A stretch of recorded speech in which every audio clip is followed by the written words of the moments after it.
All right, type 10, sequences and series. This is 2016, number 6 BC. I encourage you, before you do the sequences and series problems, that you write out the Taylor expansion out to, say, the third or fourth degree, like I've done here on this first part. We are given in the stem of the problem f of 1, and we're also given f prime of 1. The remaining derivatives, the nth derivatives, are given in the formula also in the stem of the problem as -1 to the n minus 1 factorial over 2n. So we need these first four here. We're given the first two, and then we have to find the second two, f double prime and f triple prime, because in part A it asks for the first four non-zero terms. Substituting those subsequent derivatives into the Taylor expansion, we get this piece of 3 is 1 minus a half of x minus 1 plus 1 over 2 squared, x minus 1 squared over 2 factorial, minus 2 factorial over 2 cubed, x minus 3 factorial. Simplifying that to write a general form, or general term, we get -1 to the nth over 2n, and then x minus 1 to the n divided by n. Because the 2 factorial and the 3 factorial, or in this case the 1 factorial and the 2 factorial, simplify just to have a term of n.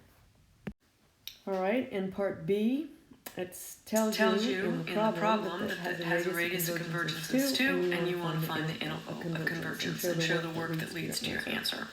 So we're just going to go up here and we're going to use the ratio test with the general term. So a sub n plus 1 would be x minus 1 to the n plus 1 divided by 2 to the n plus 1 times n plus 1.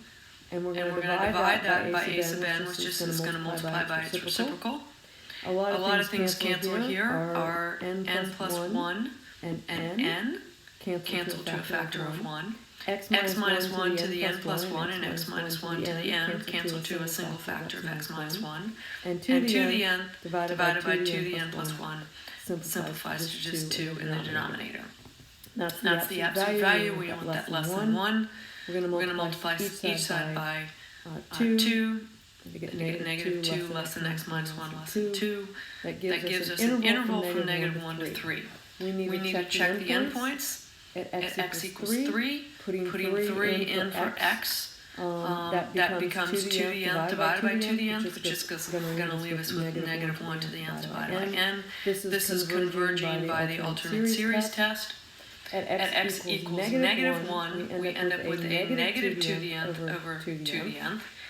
So this gives us a factor of -1 to the nth here, and another factor of -1 to the nth simplifies to 1 over n, which diverges by the B series. Therefore, our interval of convergence is not going to include the -1, but it will include the positive 3.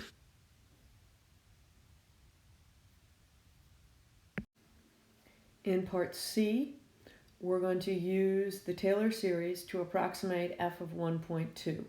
And we're using the first 3 non-zero terms.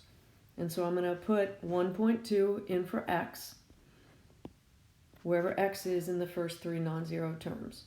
And I would encourage you, because this is a non-calculator problem, not to simplify your final answer. In part D, we are to show that the approximation found in part C is within 0.001 or 1 over 1,000 of the exact value of f of 1.2. Since this is an alternating series, we're going to use the alternating series remainder theorem, which tells us that the next neglected term is our error bound, or mathematically, our Taylor polynomial of second degree minus the actual function is always going to be less than or equal to the next term. Our next term would be 1 over 2 to the third, 1.2 minus 1 to the third over 3. Simplifying that in step 2, simplifying a little bit more in step 3, and then finally showing that 1/3 of 1 over 1,000 is clearly less than 1 over 1,000. All right, 2004 BC number 6, we're given the function f of x equals sine of the quantity 5x plus pi over 4. Again, we want to find p of x, which is a third degree Taylor polynomial, we need to go out to the third derivative. And so I do that simply by taking the derivative of our given f of x 3 times. When I plug in x is equal to 0, we get f of 0 is square root of 2 over 2. F prime of 0 is 5 square root of 2 over 2. F double prime of 0 is negative 5 squared, square root of 2 over 2. And F triple prime of 0 is negative 5 cubed, square root of 2 over 2. Substituting those values into our Taylor expansion, we get our third degree Taylor approximation. In part B, we are to find the coefficient of x to the 22nd in that Taylor series of f. If we look at the pattern, every fourth term starts the pattern, and so x to the 20th will be positive. X to the 21st will also be positive because our first two terms of our Taylor expansion are positive. Yet x to the 22nd is going to be negative. Therefore, we know it's negative 5 to that nth power, which is 22nd, times square root of 2 over 2, x to the 22nd divided by 22 factorial. We are only looking for the coefficient, and so we're going to remove that factor of x to the 22nd. In part C, we're asked to use Lagrange error bound to show that f of 1/10 minus the Taylor polynomial at 1/10 is less than 1 over 100. The Lagrange remainder theorem says that that remainder, r sub 3, is less than or equal to the nth derivative, or the next derivative, the very maximum the next derivative can be, x minus c to the n plus 1, so in this case our n plus 1 is 4, over n plus 1 factorial. Now, because we're dealing with sine or cosine, the max the next derivative can be is going to be that 5 times sine, max cosine, which is positive 1. That's why we get a factor of 5 to the 4th. Then it's 1/10 to the 4th, because our c here is 0, over 4 factorial.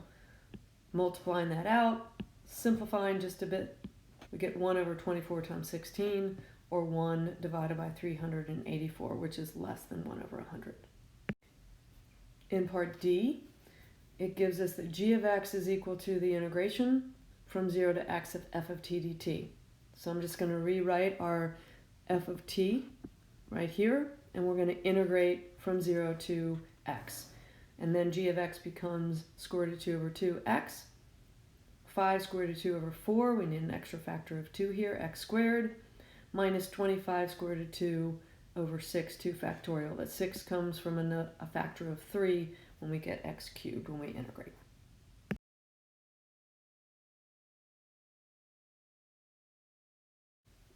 (2017) BC number 5. We're given this function f of x is a 3 divided by the quantity 2x squared minus 7x plus 5. In part A, we're to find the slope of the tangent line of our graph of f at x equals 3. So we're going to take the first derivative here using the quotient rule, and then we're going to plug in the value x equals 3. And that slope of the tangent line when x equals 3 is negative 15 over 4. In part B, we're to find the critical points in the interval from 1 to 2.5, and then classify each critical point as a relative minimum, maximum, or neither. So setting the numerator to 0, we get x equals 7/4. Setting the denominator to 0, we get both x is 5/2 and x is equal to 1. Both of these actually are endpoints of our open interval, so we can put it there. I'm going to put 7/4 on my number line to see what's happening to the first derivative. We know that we're going to be negative to the left of 7/4 and positive to the right. I've plugged in 5/4 and positive 2 into the first derivative. Therefore, f of x has a relative minimum when x equals 7/4, since f prime changes sign from negative to positive when x equals 7/4. In part C, they've already decomposed our f of x into partial fractions, and we are to evaluate that integral from 5 to infinity or show that it diverges. And so this is the given partial fractions. When I integrate, it's a improper fraction, so when we integrate, we're going to say the limit of c goes to infinity from 5 to c of those two partial fractions. When I integrate, we get the natural log of 2x minus 5 minus the natural log of x minus 1 from 5 to c. I'm going to simplify that using our properties of logarithms, or write it as a ratio. And then I'm going to plug in c and 5, f of b minus f of a.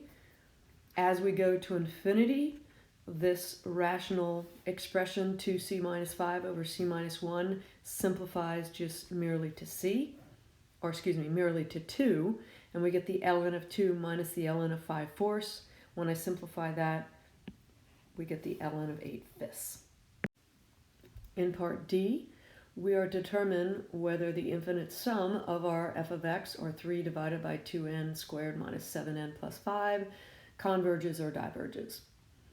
There's two ways to do this. The first way is you can compare it to the summation of 1 over n squared, which we know converges by the p-series since p is equal to 2. So I'm going to take the limit of a sub n, the given a sub n, with the comparison of 1 over n squared. And when I simplify that, we get 3/2, which is our L, which is finite and positive. And therefore, by our limit comparison test, since we got an L that's finite and positive, and our given comparison series converges, then we also know that our 3 over 2n squared minus 7n plus 5 also converges. The other way to do this is, since we know that f of x is continuous, positive, and decreasing, we know it's decreasing for x is greater than 7/4 from part B, and we just found that in part C that the integral from 5 to infinity of f of x converges to ln of 8/5. Then we know, oh, this is by the integral test, that our given summation from 5 to infinity of f of x also converges. Right, 2017 BC number 6. In the stem of the problem, we're given f of 0, f prime of 0, and then the nth plus first derivative of 0 is given as to negative n times f of n to the 0 for all n greater than or equal to 1. We want to show that the first 4 non-zero terms of the Maclaurin series of f are the given x minus x squared over 2 plus x cubed over 3 minus x to the 4th over 4. Again, writing out the beginning of a Taylor expansion. At c is equal to 0, we're given f of 0 and f prime of 0.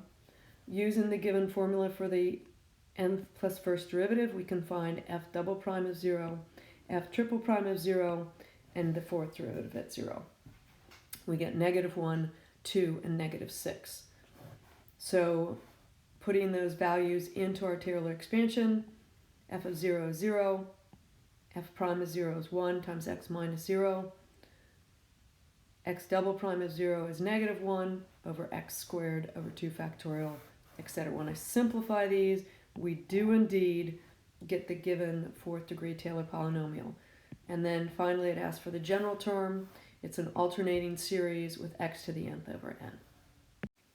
In part B, we are asked to determine whether the Maclaurin series described in part A converges absolutely, converges conditionally, or actually diverges at x equals 1. And so when we plug in x equals 1, our simplified infinite series simplifies to -1 raised to the n plus 1 over n. This infinite series converges conditionally because the negative version, or the -1 to the n plus 1 over n, converges by the alternating series test, since 1 over n is decreasing to 0. However, the infinite sum of 1 over n diverges by the p-series test when p is equal to 1. In part C, we're to find the first 4 non-zero terms and the general term of the Maclaurin series for g of x, when it's defined as the integration from 0 to x of f of t dt. And so I just rewrote that. Here's my f of t. I'm going to integrate each one of those pieces. 1/2 x squared minus 1/6 x cubed plus 1/12 x to the 4th minus 1/20 x to the 5th. It's general term, it's alternating, it's x to the n plus 1 divided by n times n plus 1. So that factor, you can see this is 1 times 2, this is 2 times 3, this is 3 times 4, and this is 4 times 5. Lastly, in part D, we're to let p sub n of 1/2 represent the nth degree Taylor polynomial for g about x equals 0.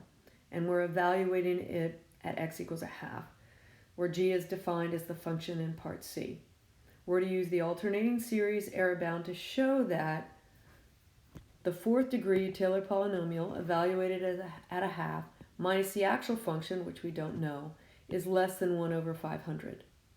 We're using the 4th degree Taylor polynomial, which tells us by the alternating series remainder theorem that the next term, or the 5th term, is going to bound our error.